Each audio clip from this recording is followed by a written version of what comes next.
Merhaba sevgili arkadaşlar, Bir Yumakla Gelenler YouTube kanalıma hoş geldiniz. Bugün sizlere bu önümde görmüş olduğunuz saç bantlarının yapımını anlatmaya çalışacağım. Saç bantlarımız gerçekten çok şık, çok güzel. Şu orta noktasından başlanarak önce orta noktasını, yani bu lila olan renkli kısmı örüyoruz. Daha sonra da kenar kısmını örerek tamamlıyoruz. Ve çok kolay, hemen böyle yarım saatte bitirebileceğiniz şahane bir model. Anne kız kombini yapabilirsiniz. Kendinize, çocuğunuza yaparak kullanabilirsiniz. Hediye edebilirsiniz. Yapımı çok kolay. Ee, Zincir çekerek başlıyoruz arkadaşlar. Baş çevrenizin ölçüsünü alarak kaç santimse ona göre zincirinizi çekeceksiniz ve ona göre yapılacak bir model. O yüzden hani uyarlaması, çocuk için, yetişkin için uyarlaması çok basit bir model. Kullanmış olduğum iplik koton bir iplik kullandım. 330 metrelik koton bir iplik kullandım. Elinizde eğer hani böyle kalmış parça ipleriniz varsa onları kullanabilirsiniz. Yazlık olarak kullanacaksanız eğer koton, merserize iplikleri değerlendirebilirsiniz. Kışın da takacaksanız tüm bebe yünleriyle olur arkadaşlar. Buradan maalesef hangi ipi kullandığımı söyleyemiyorum ama açıklama kısmına mutlaka hangi ipi kullandığımı belirtirim, yazarım. Tığım da 4 numara 2,5 milimlik bir tığ arkadaşlar. Evet, modelim bu şekilde. Şimdi isterseniz yapımına geçelim. Geçmeden önce küçük bir hatırlatma yapmak istiyorum. Kanalıma abone olmayı, bildirimleri açmayı unutmayın. Yorumlarınıza da destek verirseniz çok sevinirim. Hepinize kolay gelsin. Arkadaşlar, saç bandımızın yapımına başlıyoruz. Öncelikle uzunca bir zincir çekerek başladım. Toplamda 108 adet zincir çektim ve 45 santime denk geldi. Başınızın çevresini ölçün. Hani kaç santim yapacaksanız ona göre zincir çekerek yapabilirsiniz. Yani yetişkin için 50-55 tane zincir yetecektir. Ben böyle bir çocuklar için yapıyorum. Böyle 5-10 yaş arası çocuklar için yapıyorum. Dediğim gibi sizler hangi yaş grubuna göre yapacaksanız o şekilde zincirinizi çekerek başlayabilirsiniz. Şimdi yapımına geçelim. İpimi doluyorum. Burada geriye doğru 8 tane sayacağım. 1, 2, 3, 4, 5, 6, 7, 8. 7 tane atlıyorum. 8. ilmeğime batıyorum. İpimi doladım bu arada. Bakın tığımda şu anda ipimi doladım. 3 adet ilmeğim var. İkisini çıkarıyorum. Tığımda 2 tane var. İpimi tekrar doluyorum. Bunları bekletiyorum tığımda. Tekrar doluyorum. Aynı yere batıyorum. 2 çıkardım ve tığımda 3 tane var. Hepsini tek seferde topluyorum. Şimdi ipimi doluyorum. Zincir çekmedim. 1, 2, 3, 4, 5 tane zincir atlıyorum. 6. zincirime trabzan olarak batacağım. Yine aynı şekilde batıyorum. İpimizi dolamıştık. Burada yine 2 tane çıkarıyorum. Tığımda 2 tane var. Bekletiyorum. İpimi doladım. Aynı yere tekrar batıyorum. 2 çıkardım. Tığımda 3 tane var. Hepsini tek seferde topladım. Şimdi 5 tane zincir çekiyorum. 2, 3, 4, 5 zincir çektim. Aynı yere, bu öndekini yapmış olduğumuz aynı yere batıyorum. 2 çıkardım. Tığımda 2 tane var. İpimi doluyorum. Tekrar aynı yere batıyorum. 2 çıkardım. Tığımda 3 tane var. Tek seferde topladım. İpimi doluyorum. Zincir çekmiyorum. Şimdi 5 tane atlayacağız. 1, 2, 3, 4, 5, 6. ilmeğime batıyorum. 2 taneyi çıkardım. Tığımda 2 tane var. İpimi doluyorum. Aynı yere tekrar batıyorum. 2 çıkardım. Tığımda 3 tane var. Hepsini tek seferde topladım. 1, 2, 3, 4, 5 zincir çekiyorum. Aynı yere tekrar batıyorum. 2 çıkardım. Tığımda 2 tane var. İpimi doladım. Aynı yere batıyorum. 2 çıkardım. Tığımda 3 tane var. Hepsini tek seferde topladım. İpimi doluyorum. 5 tane yine atlayacağız. 1, 2, 3, 4, 5. 6.'ya batıyorum. 2 çıkarıyorum. İpimi doluyorum. Aynı yere tekrar batıyorum. 2 çıkarıyorum. Tığımda 3 adet var. Hepsini tek seferde topluyorum. 5 zincir ve aynı yere tekrar aynı işlemleri yapıyoruz.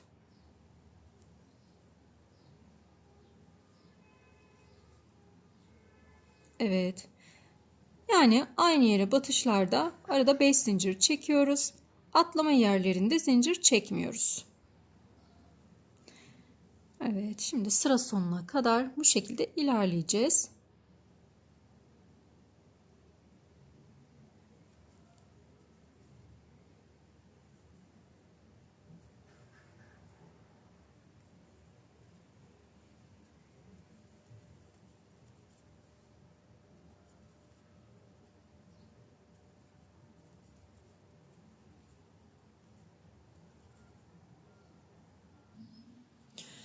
Evet, sıra sonuna kadar geldim. Bakın bu şekilde hazırladım. Sıra sonunda yine böyle ilmeklerim kaldı. Kaç tane? 1, 2, 3, 4, 5 tane ilmeğim kalmış. İpimi doluyorum. Şimdi burada en sondaki ilmeğimi batıyorum. 2 çıkardım. Tekrar ipimi doluyorum. Aynı yere yine batıyorum. 2 çıkardım. Tığımda 3 tane var. Hepsini tek seferde topladım. Şimdi bakın bu başta ne yapmıştık? 7 tane atlamıştık. 8. ilmeğimize dolgu yapmıştık şurada. Şimdi burada da yine aynı işlemi yapacağız. Şöyle ters mi tuttum? Evet. Şu kısmı yapacağız şimdi. 7 tane zincirimi çekiyorum. 1, 2, 3, 4, 5, 6, 7 zincirimi çekiyorum. Batıyorum aynı yere ve kaydırıyorum. Aynı baştaki gibi hazırlamış olduk. Bakın bitişimizi de aynı başı gibi yapmış olduk. Evet, yine 7 tane zincirimizi çekelim. Şimdi döneceğiz. Karşı tarafı yapacağız arkadaşlar. Bunların tam karşılarına gelen kısımları hazırlayacağız. Yine 7 tane zincir çekelim. 2, 3, 4, 5, 6 ve 7. Buraya aynı yere bakın, hemen bunun karşısına denk gelen yere, zaten burada tek kanat görürsünüz bu kısım. Şöyle yakınlaştırayım, bakın burası. Batıyorum. Yine 2 çıkardım. Tığımda 2 tane var. İpimi doluyorum. Aynı yere tekrar batıyorum. 2 çıkardım. Tığımda 3 tane var. Hepsini tek seferde topladım. Bakın tam karşısına aynısını denk geldi. Şimdi ipimi doluyorum. Geliyorum buraya. Burada 2 tane bu şekilde var. Yine bakın aynı yere şöyle bir kanadı var zaten. Batıyorum. 2 çıkardım. Tekrar batıyorum. 2 çıkardım. Tığımda 3 tane var. Tek seferde topladım. 5 zincir. 2, 3, 4, 5 zincir. Aynı yere tekrar aynı işlemleri yapıyoruz. İpimi doluyorum. Geliyorum buraya. Burada da yine bakın hemen bu 2 tanenin olduğu yere aynı işlemleri yapacağız. 2 çıkardım. Tığımda 2 tane var. Batıyorum. 2 çıkardım. Tığımda 3 tane var. Tek seferde topladım. 5 zincir. 3, 4, 5 zincir. Aynı yere batıyorum. 2 çıkardım. Tığımda 2 tane var. Battım. 2 çıkardım. Tığımda 3 tane var. Tek seferde topladım. Bakın bu şekilde çiçeklerimiz oluşmuş oluyor. İpimi doluyorum. Zincir çekmiyoruz burada.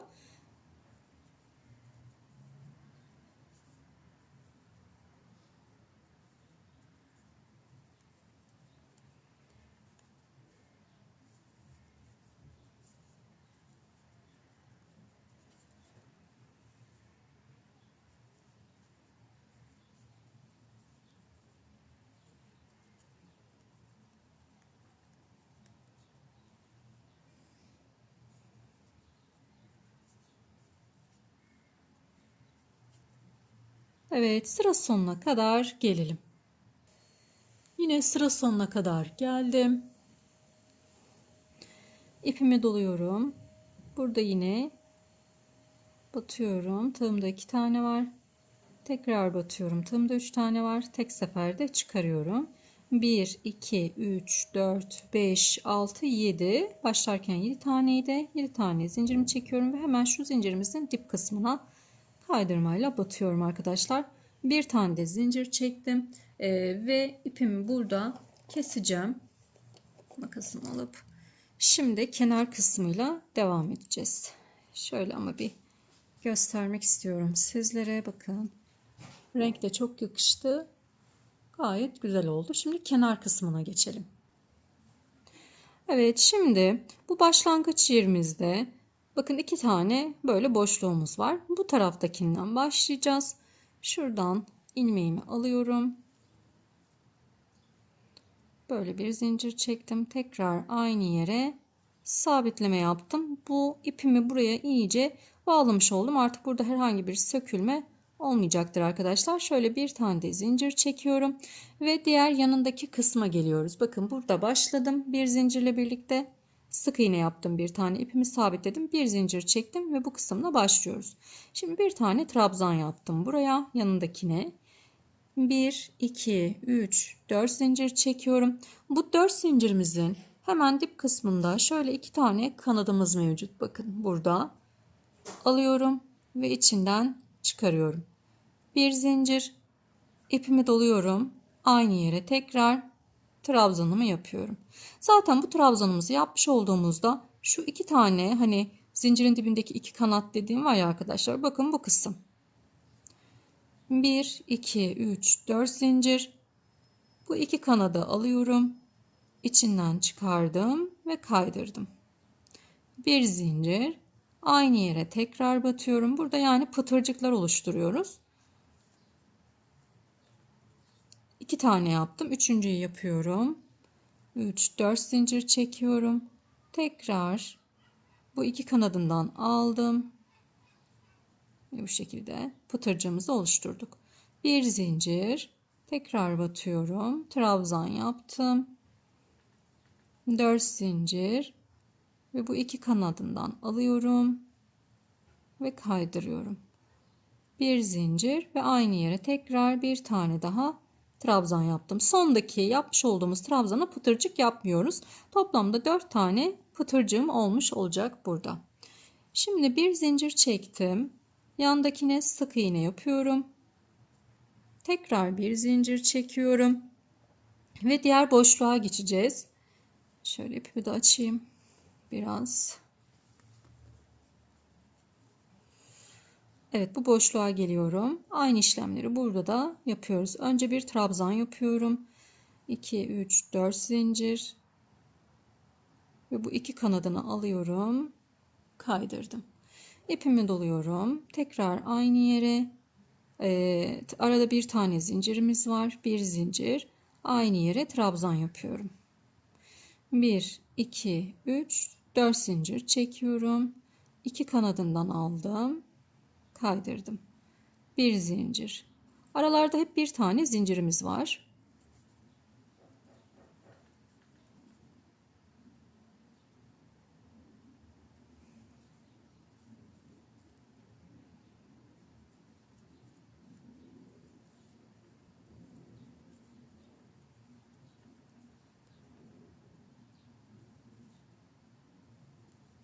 Dört tane pıtırcık oluşturduk. Bir zincir yapıyorum. Bir kere daha aynı yere trabzan yapıyorum. Bu son trabzanımıza pıtırcık yapmıyoruz. Bakın bu şekilde. Yine bir zincir çektim. Yandaki boşluğa, yani bunlar şu 5 tane zincir çekmiş olduğumuz kısımlar arkadaşlar. Buraya sık iğne yapıyorum. Bir zincir çekiyorum ve yine pıtırcıklarımızı oluşturuyoruz.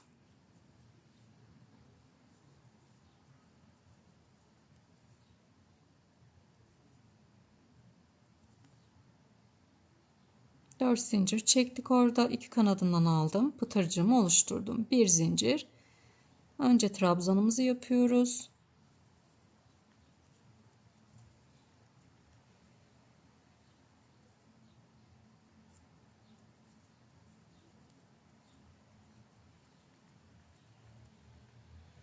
Evet, sıra sonuna kadar bu işlemi tekrarlayacağız.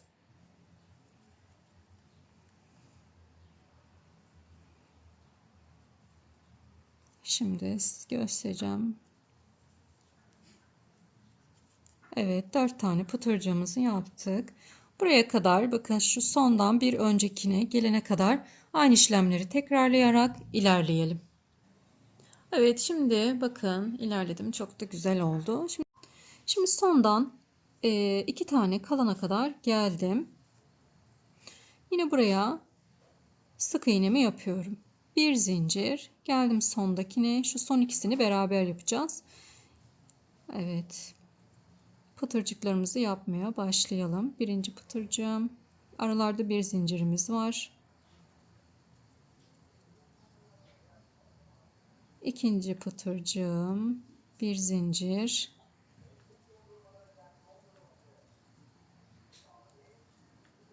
üçüncü, bir zincir, dördüncü pıtırcığımızı yaptık, bir zincir. Bakın direkt buraya atlıyorum. Burada herhangi bir trabzan yapmayacağım. Bu ikinci boşluğa, 7 zincirlik olan boşluğa atlıyorum. Burada 4 tane pıtırcık yaptım. Yine devam ediyorum.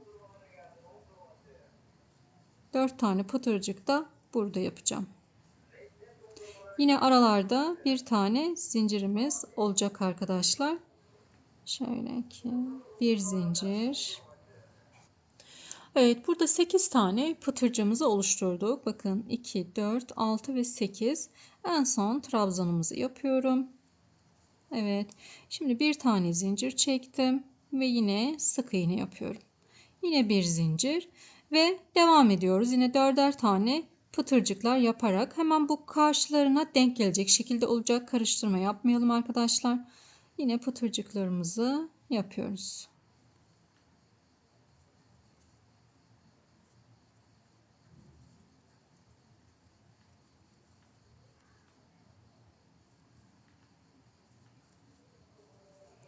Üçüncü pıtırcığım.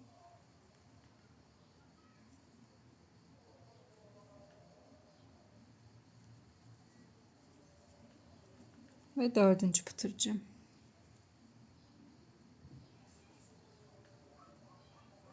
Bir zincir. En son trabzanımı yaptım. Yine bir zincir çekiyorum. Buraya sık iğne ile bağladım. Bir zincir. Buraya da pıtırcıklarımızı yapacağız. Pıtırcıkların karşısında yine aynı şekilde pıtırcıklar gelecek. Ona dikkat edelim. Şimdi sıra sonuna kadar yine aynı şekilde 2 tane kalana kadar gelelim. Şu anda sondayım. Bakın tam karşısına denk gelecek şekilde yapıyorum son pıtırcıklarımı.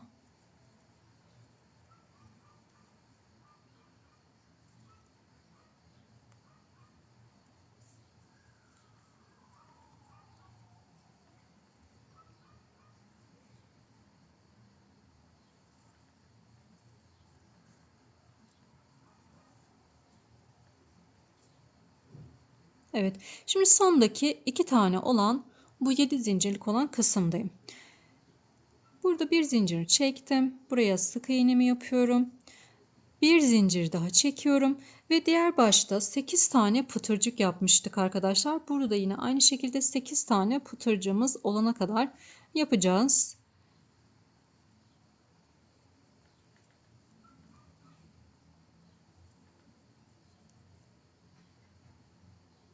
Aralarda bir zincirimiz olacak.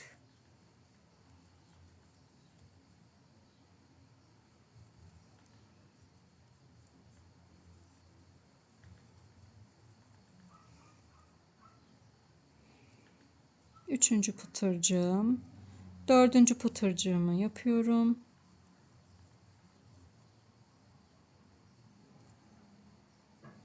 Bir zincir. Kalan 4 pıtırcığımızı da buradaki 7 zincirlik olan kısma yapacağım. Sonda trabzan yapmadım. Direkt pıtırcık olarak devam edeceğim diğerinden. Yine burada da 4 tane pıtırcığımızı yapacağız.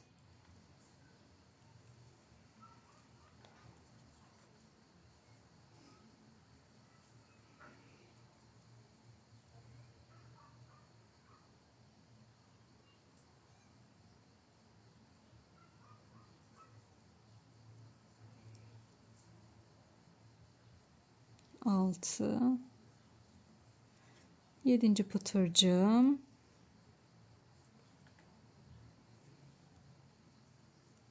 ve son pıtırcığımızı yapıyoruz.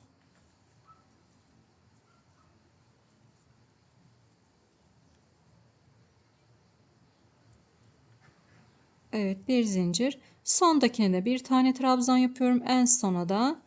Ve burada şurada ilk başta çekmiş olduğumuz sık iğne ile birlikte yapmış olduğumuz sık iğne ile birlikte kaydırmayla birleşimimizi sağlıyorum. Bir zincir çektim ve tamamladım. Şimdi bağcık kısımlarını yapacağım. Şöyle bakın. Bağcık kısmımız için de Tam bu 4 tane, 1 2 3 4 bu tarafta, 4 bu tarafta var. Tam şu ortasından, boşluktan ipimi alacağım. Şöyle bulayım ipimi.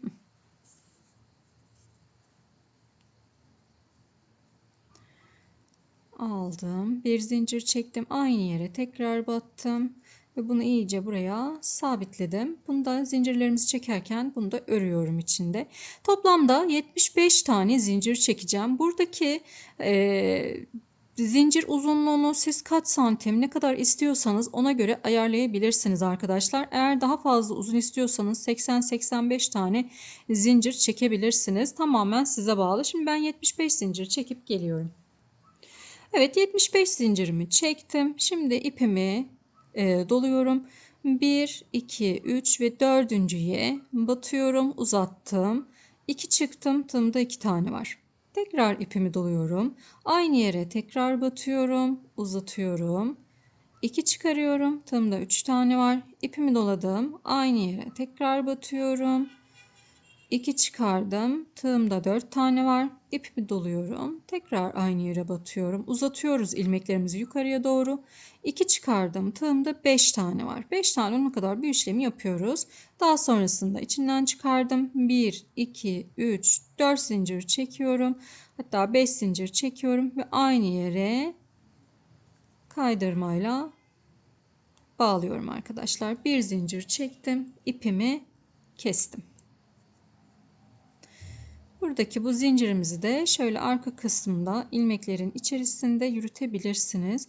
Bakın bir bu tarafa yürüttüm. Sağlam olması için döndürüyorum. Buradan alıyorum. Şöyle bir tane sonda bıraktım. Tekrar bu ipimi bu tarafa döndürdüm. Tekrar döndürüyorum. Hep sonlarda birer tane bırakıyorum arkada. Şöyle bu tarafa yine aldım. Şimdi kesinlikle bu buradan sökülmez. Evet. Şimdi diğer tarafa gelelim.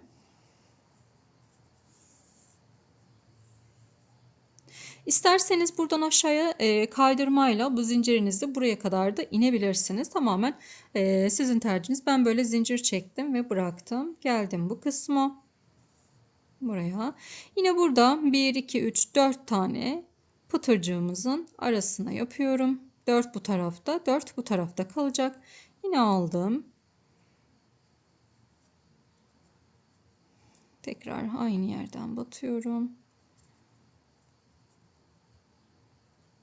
Ve devam ediyorum. Bu buradaki ilmeğiniz ipinizi burada yürütmekte, zincir çekerken yürütmekte zorlanırsanız şu arkadaki ilmeklerin aralarında da yürütebilirsiniz arkadaşlar.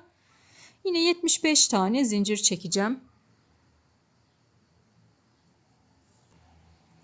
Evet, yine 1, 2, 3, 4 tane atlıyorum. 5.'ye battım. İlmeğimi uzattım. 2 çıktım. Tığımda 2 tane var.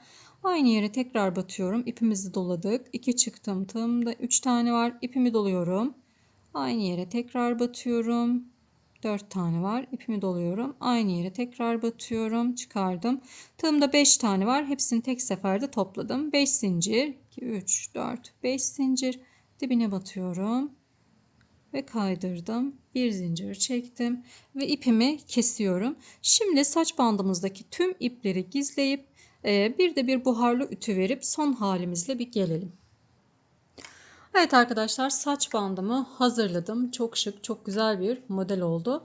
Örümü de bir o kadar keyifli. Hemen böyle bitirebileceğiniz, yarım saatinizi alabilecek kolay bir model. İster çocuklarınız için, ister kendiniz için yapın. Hediye yapıp verin. Şahane bir el emeği hediye olacaktır. Satışını yapın. İstediğiniz şekilde değerlendirebilirsiniz.